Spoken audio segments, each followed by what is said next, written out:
জুলাই যোদ্ধা উসমান হাদি, আল্লাহ তারে আপনি রহম করেন। এই যুবক বড় সাহসী যুবক ছিল মাওলা।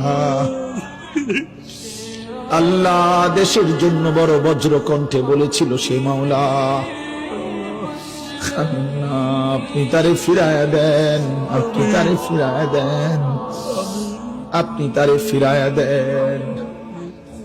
আল্লাহ আল্লাহ আল্লাহ আমার দেশকে নিরাপদ করে দেন। আল্লাহ আমার দেশের উপরে খায়ের ও বরকত নাজিল করেন। একজন ইনসাফকার, ন্যায়পরায়ণ, আদেল শাসক আমাদেরকে দিয়েন মাওলা। কোন জালেমের হাতে তুলে দিয়েন না, কোন জালেমের হাতে তুলে দিয়েন না, কোন জালেমের হাতে তুলে দিয়েন না। আর বেইজ্জতি করিয়েন না, করিয়েন না।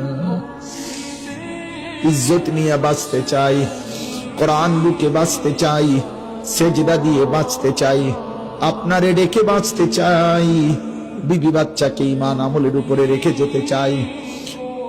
রব্বির হামহুমা কামা রব্বায়ানি সগীরা।